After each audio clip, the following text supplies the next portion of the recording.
Hi, welcome. Today we are discussing physics for your boards, and the topic of discussion today are electric charges and fields. Then we'll be discussing about electric potential and capacitance, and then current electricity and magnetism and moving charges. So, what we are going to discuss today is the topics in these chapters and with respect to the boards, because your boards are closed and you must know that what all topics you have to prepare and what style of answers you should write, to score the maximum marks. Now, let's start with electrostatics. So in electrostatics, what happens is it's a big chapter. By electrostatics, I mean the whole the combination of electric field and potential. So we start with force. Okay, electrostatic force, you can get like a 1 marker or a 2 marker question on that. Like especially I've seen the questions where there are two charges and there's a dielectric placed in between, and the force between the two charges is asked, which is like very simple, right? It's just a one line answer. So a question like that is asked. Sometimes I've seen this question also is repeated in a 1 marker or 2 marker. What is a dielectric? Okay, so you can also prepare that.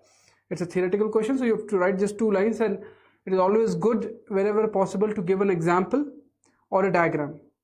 See, so examples and diagrams, always remember these two supplementaries should be there in almost every answer which you're writing. Okay, so whatever you write, see if is it possible to write an example and see if it is possible to draw a small diagram. Okay, then we have electric field. So there are 1 marker 2 marker questions asked on what is the electric field inside a spherical shell, or what is the electric field inside a conducting sphere, and what will be the electric field in front of an infinitely long like sheet. So these kind of questions are asked for 1 or 2 marks. Electric field in conjunction with Gauss law, which we'll discuss in some time. There's some questions asked on the applications of Gauss law, which we'll discuss in a minute. Then we have electric field lines. So the famous question that why electric field lines never intersect each other, that's a question which is usually asked in 1 or 2 marks. Then you have a question where you'd be given a couple of charges and you have to draw electric field lines. Drawing electric field lines is a very interesting thing to do, and sometimes they ask questions on that. So prepare well electric field, the drawing of electric field, sketching of electric field lines. Okay. Then you have properties of electric field lines, like one I told that they don't intersect each other. There are other properties that always originate from positive charge, terminate on negative charge, and all those properties. You can get even a 3 marker question on for stating at least 3 properties of electric field lines. You can do that. Then we come to electric flux. So very simple question on electric flux can be asked, like if the charge is placed here, again in conjunction with Gauss law. Sometimes they ask how many electric field lines are emanating out of a charge. So that kind of question also you can expect for 1 or 2 marks. Okay, not a lot of questions for your 3 or 5 markers here. Then you have Gauss law, one of the most important ideas in electrostatics. Gauss law says that the integral of E dot ds over a closed surface is equal to charge enclosed by epsilon naught. You get questions like is this electric field only because of charge which is inside or outside? The answer is it is because of charges everywhere, but when you take the RHS of the Gauss law, you only consider the charge which is inside, but that doesn't mean that the electric field is produced only by the charge which is inside. Such kind of questions, like a very commonly asked question is when a dipole is inside a Gaussian surface, what will be the flux through it? So the flux should be Q by epsilon naught, right? And because it is symmetrically placed in the half sphere or in the semisphere, the flux will become Q by 2 epsilon. So those kind of questions are asked. Sometimes you place it need not be just a hemisphere, it can be any kind of a shape, and charge would be at the center of that shape. Now a lot of 3 markers and even 5 marker questions are asked. Sometimes even 2 markers for easy problems are asked for applications of Gauss law, where you'd have an infinitely long line of charge and you'd ask what is the electric field at a point. So you have to apply Gauss law and find that. So you know that for any kind of symmetrical charge distribution, you can use Gauss law to find electric field. That is one thing, and there are certain steps for. So there's like a set of standard steps which you can use to find electric field using Gauss law or even Ampere's law in case of magnetic field. See, you have flux is equal to integration of E dot dl. So you have to make sure that slowly you get this formula as simple as possible. So first thing is you have to get rid of the dot. That's a step number one. How would you get? So if E and dl were always perpendicular or always parallel, or if throughout the surface, if the nature doesn't change, that you can get rid of the dot by writing cos of 0 or cos of 180 or cos of 90, right? And if E happens to be such that it is a constant over the entire surface, that you can take E outside, and then only the integral of dl will dl, not L, in this case ds will remain. And if you know the area of that surface, then you can find it. So that's the general algorithm used in finding electric field using the Gauss law, right? Then we come to the idea of potential due to a shell of charge, potential due to a sphere of charge. Sometimes they ask question of finding potential difference between 2 points. They'll give 2 charges and they'll ask what is the potential difference between two points.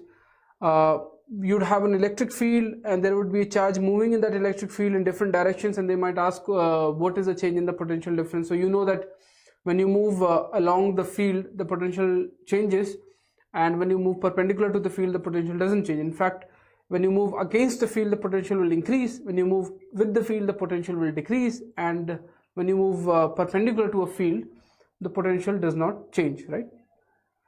Because no work will be done.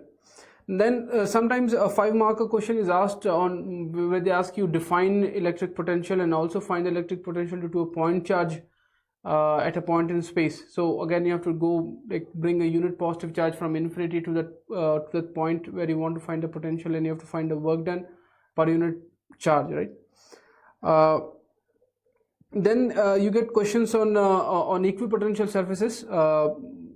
A 1-marker, 2-marker question you can expect on drawing an equipotential surface. So just to sketch how would the equipotential surface for a line of charge would look like, or how would an equipotential surface for a shell of charge would look like.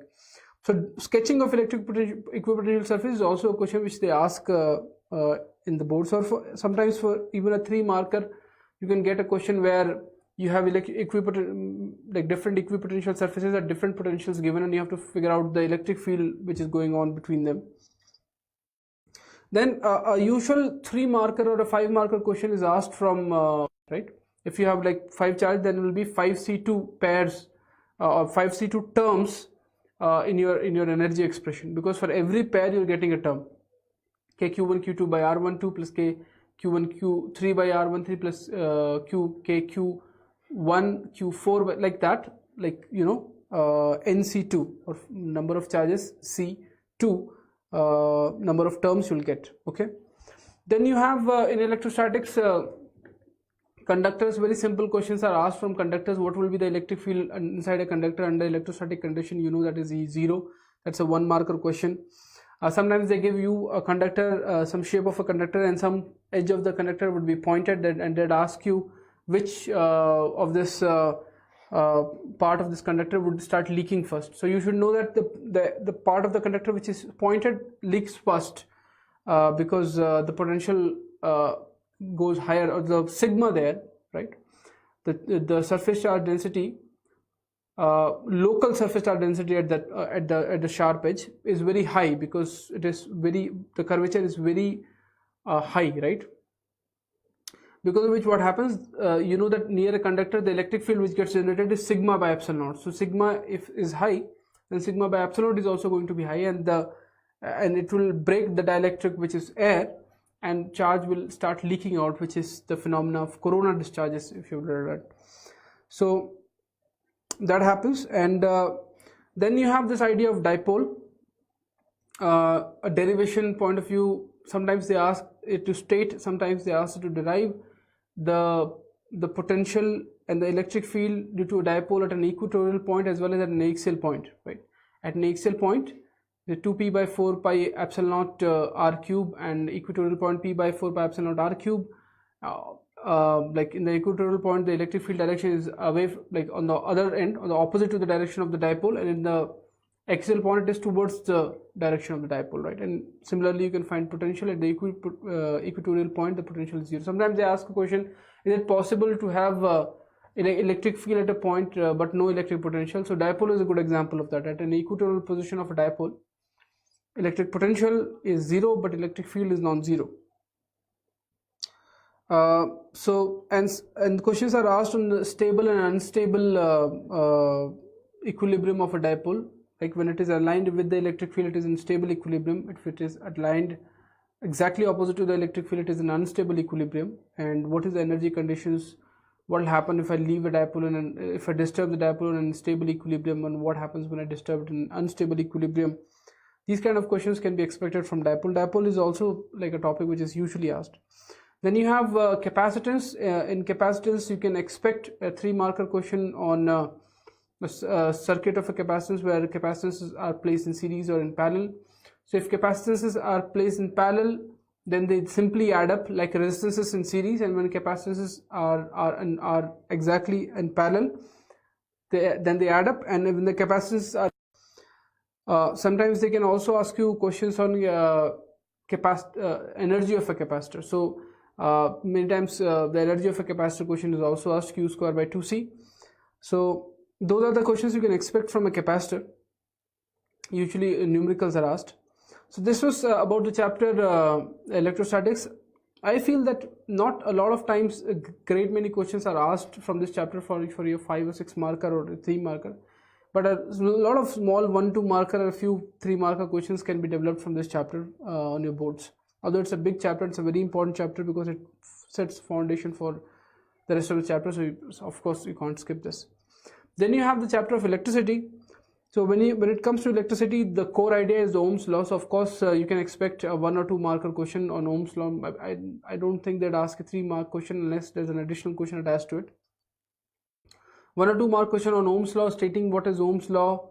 They can also ask stating the Ohm's law in terms of electric field and current density, E equals to rho J. And then simple circuits can be asked for your 1 or 2 mark question where you have to apply the KVL. Of course, they can also directly ask what is a KVL and what is KCL, the Kirchhoff's current loop and current law and Kirchhoff's voltage law.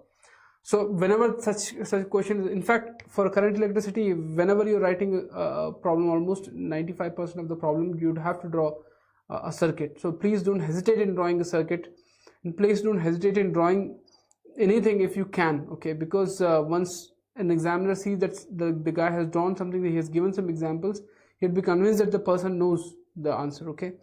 So as I said in the beginning, that keep it as a thumb rule that an example and a diagram, wherever possible, you should do. Don't hesitate in doing that. And sometimes you don't know what example or what diagram you have to draw there.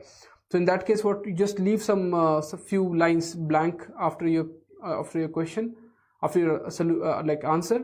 And if you don't get time, just make a line and just leave it. But if you get a time, you still have space to draw like a diagram, right? So don't be very stingy with the space, okay? Be smart. Then there are questions asked on resistance formula. R is equal to rho L by A. So they ask what happens if I increase the length, what happens to resistance, what happens if I decrease the area, what happens if I take a wire and if I elongate it. So when I take a wire and elongate it, the length increases but the area also decreases, but the volume remains the constant. So all those kind of ideas can be asked from the resistance formula. Sometimes they ask if V potential difference in the diameter and the length of a conductor is given, if I half the potential difference, what will happen to the electric field? If I increase the diameter, what will happen to the electric field, or what will happen to the resistivity, or what will happen to the resistance? These kind of questions can be asked from electricity. Then of course you get simple circuits on parallel and series combination. You should know how to identify series and parallel combination, of course, otherwise you won't be able to solve problems. You should be able to look at a circuit and should know that yeah, this is in series combination, this is parallel combination, and I should be able to solve this problem, okay? And I've seen that a lot of times I've seen that there's at least one question I've seen that which is asked from EMF combination, right? Combination of EMF. So the EMF combination formula is also something you should practice. And a general thumb rule which I use in case of electric current is that See, this is the thing. If I'm given a circuit and I'm not able to figure out how to solve the circuit, I first see if it is a simple circuit. Of course, it is not a simple circuit. Otherwise, I would have be able to solve it. The second thing, I check if it is a parallel or series combination. If it's a parallel and series combination, good. It's solved then and there. I resolve it into simpler components and then it's done. And if it is not the case, then third thing which I check, and in this order only, if it is a Wheatstone bridge. If it is a balanced Wheatstone bridge, then you can take resistance from between, and if you do that, then what happens?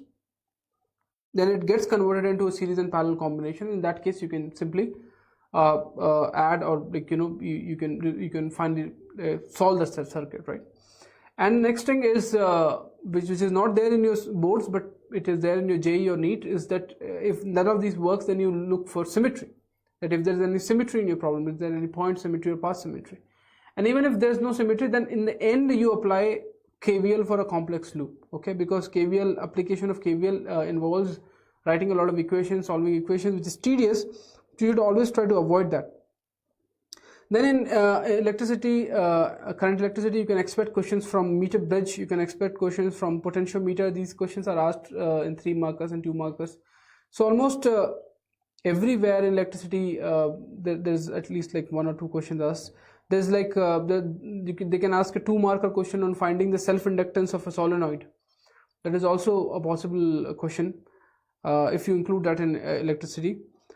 Many times they ask this, I forgot to tell you, in electrostatics, many times they ask questions on electrostatic shielding also, like if there's a wire, you know that there's this core of the wire where you have copper wires running, and on the top of that they have a dielectric, and then the dielectric an outside field, okay?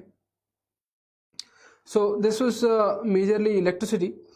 Then we have magnetism. In magnetism, there are 2 parts basically of magnetism: force and magnetic field.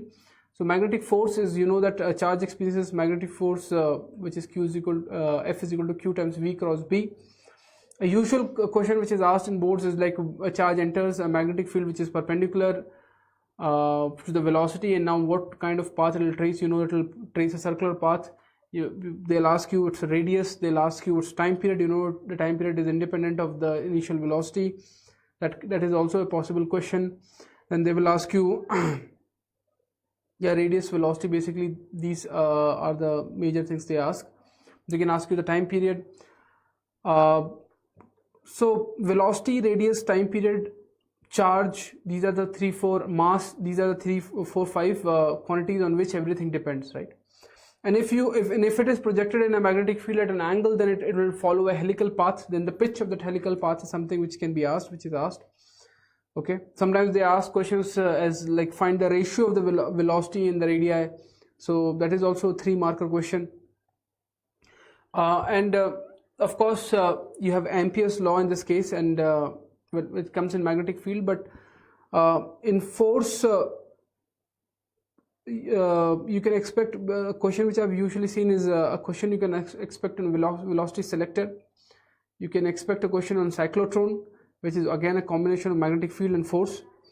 Then when you come to magnetic field, they would definitely ask you to use Biot-Savart law and derive magnetic field because of any one of the conditions, which is a very simple thing. Or simply they can ask in a 2-marker or a 3-marker to define Biot-Savart law, and whenever you're defining a Biot-Savart law, please draw a diagram. Okay, don't ever skip the diagram. Then if I talk a little bit about magnetic field, then they ask you questions on deriving magnetic field because of a current carrying loop, right, at a point on the axis. This is again done using Biot-Savart law. And they ask you questions on what would be the magnetic field because of an infinitely long straight wire carrying current. Again, you have to use Ampere's law. You remember Ampere's law, right? If you take a loop, then the circulation of magnetic field around the loop is equal to the mu naught times the current enclosed in that loop, right? Again, this magnetic field is produced by all the currents present in the vicinity and around that loop, but while finding but that circulation is equal to only mu naught times only the current which is enclosed. That is the specialty of Ampere's law. And again, because of an infinitely long wire or because of a thick wire of charge, where they ask you to find magnetic field even inside the wire, right? So you use Ampere's law to find that. So those are the major things you can expect from magnetism. You can expect questions where you have combinations of electricity and magnetism for your 5-marker questions, right? These chapters are very important chapters. In fact, I would say that there is not a single thing which you can leave, because a question can be asked from anywhere. And please don't leave the derivations, and please write very clearly, because always the people who are checking the examination, they are in haste, okay, because they have to correct a lot of people. That's the reality. I'm telling you the reality. So if you be like, okay, I'm writing the correct answer, so what it matters if I write it with bad handwriting? It does matter, because if I look at your paper and if I'm not in a good mood, and even if you have written right, I might give you less mark. See, it is not good, it is not ideal, but this is what happens. So I'm telling you, write very clearly, right, and give examples and diagrams. So now we'll take some questions. Okay, so Avinash Maurya is asking, please explain gold leaf electroscope. So gold leaf electroscope is very simple. What happens is it is basically it just like it would help you to tell whether something is charged or not. Okay, so let's say I have these two pens, and these are the two leaves of the gold which are like together like this, and I have connected this to like a ball or something. Okay, and now I'm saying that this pen is charged. Okay, if this pen is charged, whether it is negatively charged or positively charged, what happens is when I touch it to that ball, which is metallic ball, negative or positive charge, the charge will flow in, and the same charge will go on both these leaves. And then what will happen if the same charge goes in both these two leaves? Then what will happen? Because the charges, similar charges repel each other, they will go far, and I would know that this pen was initially charged. If they don't go away, then I know that the first pen, need not be pen or whatever, was not charged. Or if it was charged, the charge was very less, so that it is not able to move the leaves far. So Abhinav Singh is asking, what is the effective way to solve paper so that I don't miss any questions? So yeah, this is a very important question you have asked. What is the effective way to solve a paper? I would suggest always do the 1 markers and 2 markers in the end, because what happens is I have noticed this with myself and with some of my friends whom I have spoken to and my students, is that when you start with a 1 marker or 2 marker, if you don't know that answer, you'd spend a minute, man, what was the answer, like, and now I'm not able to, like, you just sit there and you try to like extract that answer because you think that you knew this, but then you are not able to recall it. You're wasting time. Okay, you start with the 6 markers because you know that this is a 6 marker question. I'm going to attempt it because I know it, I know how to solve it. Okay, you solve the 6 marker questions because there are 6 marks. Okay, if you solve that correctly, 6 marks, then you solve 3 markers, then you go for 2 markers, and in the end, even if you have 10 minutes left, and whatever 1 marker questions, see 6 questions, even if you know 5 questions, you can easily like quickly write it down and do not spend much time in that. So that is one strategy which I use, which is very effective. Okay, don't solve the 1 marker. You might be tempted to, but don't do that. Like I cannot make a general statement because there is no research on that, of course, but I'm saying that generally the thing which I've seen is you attempt the bigger questions first and spend more time there than on the questions which carries less mark, the less weightage. And of course, another thing in terms of strategy, I've already told you that, right, like give examples, draw diagrams. In case of optics, if you're drawing ray diagrams, please draw the arrows. In case of whenever you're drawing circuits, you draw the arrows, mark everything very clearly. Okay, and yeah, keep your things very clear and concise, and don't worry too much about wasting space. You leave some space after every like answer so that you can come back and write something extra if you want to, right? So those are the questions I've gotten. I hope that you got something positive out of this session today, and so you can keep on watching us. And there's also I think it will be a good time to download our app and see how that is, because as your boards get closer, you don't have time to go to your teacher and to your friends to ask them to explain you the concepts at such a time. The app really helps, and if you're not using it later, maybe your brother or your sibling can continue using it. But like certain concepts are explained very beautifully, and it can really enhance the score which you're going to get in your boards. And with that, I'll take a leave, and all the best.